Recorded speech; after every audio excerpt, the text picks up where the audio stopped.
જણાવો શા માટે થઈને આટલી સરસ તેજી આજે આપણને જોવા મળી છે ઝાયડસ લાઈફ સાયન્સીસમાં? Good afternoon. યસ, અત્યારે જોવા જાવ તો ઝાયડસમાં સારી એવી તેજી સાથે કારોબાર દેખવા મળી રહ્યો છે અને તમે લાસ્ટ નજર કરશો ને 6 ટ્રેડિંગ સેશનમાંથી 5 ટ્રેડિંગ સેશનમાં સ્ટોકમાં સારી એવી મોમેન્ટમ દેખવા મળી છે.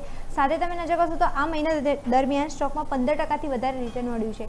ઓવરઓલ દેખવા જાવ તો કંપનીના પરિણામો જે છે એ સારા જોવા મળે છે. સાથે જોવા જઈએ તો કંપનીનો જે મેનેજમેન્ટ કોમેન્ટરી છે એ બહુ પોઝિટિવ દેખવા મળી છે. એમાં એમને જણાવ્યું છે કે ક્વાર્ટરલી બેઝિસ પર બિઝનેસ એમનો વધી રહ્યો છે, એક એ રીઝન કહ્યું છે. સાથે તમે જોવા જાઓ તો ઇન્ટરનેશનલ બિઝનેસ જે છે એમાં પણ સારો એવો ગ્રોથ જોવા મળે છે. એમાંથી મેજરલી એમને કહ્યું છે કે યુએસની જે આવક જે છે એમાં સારો એવો વધારો જોવા મળ્યો છે. એક એ રીઝન છે મેજરલી કે કંપનીના ગ્રોથમાં લોંગ ટર્મમાં સારો જોવા મળી શકે છે. સાથે એમને એવું પણ કહ્યું છે કે FY 2027માં યુએસનો જે બિઝનેસ છે ત્યાંથી સિંગલ ડિજિટ ગ્રોથ રહે તેવી અપેક્ષા છે. એટલે ક્યાંક ત્યાં થોડું નબળાઈ દેખવા મળી શકે છે. સાથે એમને એવું પણ કહ્યું છે કે ફૂલ યરની રેવન્યુ જે છે ઓવરઓલ એ $1.3 બિલિયનથી 1.4 બિલિયન સુધી વધી શકે છે. મીન્સ કે ત્યાં એક સારી એવી આવક વધવાના ચાન્સીસ છે, એટલે એક પોઝિટિવ મોમેન્ટમ દેખવા મળી શકે છે.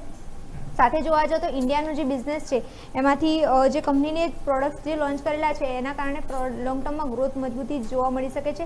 સાથે CDMO બિઝનેસ જે છે ત્યાંથી પણ કંપનીને સારો એવો આવક મળી રહ્યો છે. એટલે લોંગ ટર્મ વ્યૂ ઓવરઓલ દેખવા જાઓ તો પોઝિટિવ દેખવા મળી રહ્યો છે અને મેનેજમેન્ટ કોમેન્ટરી બી પોઝિટિવ છે. સાથે જોવા જાઓ તો બ્રોકરેજ હાઉસીસ દ્વારા પણ બાઇંગના રેટિંગ અપડેટ કરવામાં આવેલા છે. તમે નજર કરશો તો જેફરીઝ દ્વારા બાયના રેટિંગ આપવામાં આવેલા છે અને 1200ના ટાર્ગેટ અપગ્રેડ કરવામાં આવ્યા છે સ્ટોકમાં. અને બીજા JP મોર્ગન દ્વારા પણ બાયના રેટિંગ આપવામાં આવ્યા છે અને 1050ના ટાર્ગેટ એમાં આપવામાં આવેલા છે. મીન્સ કે ન્યુટ્રલ રેટિંગ બાયના રેટિંગ સાથે ન્યુટ્રલ રેટિંગ અપગ્રેડ કરેલા છે. એટલે ઓવરઓલ જોવા જઈએ તો બ્રોકરેજ હાઉસીસ પણ ક્યાંક ને ક્યાંક પોઝિટિવ છે કંપનીના બિઝનેસ માટે અને મેનેજમેન્ટ કોમેન્ટ્રી તો જોવા જાઓ તો સારી જ આવેલી છે. એટલે આ બધા રીઝન હતા જેના કારણે જોવા જાઓ સ્ટોકમાં સારી એવી તેજી સાથે કારોબાર દેખવા મળી છે.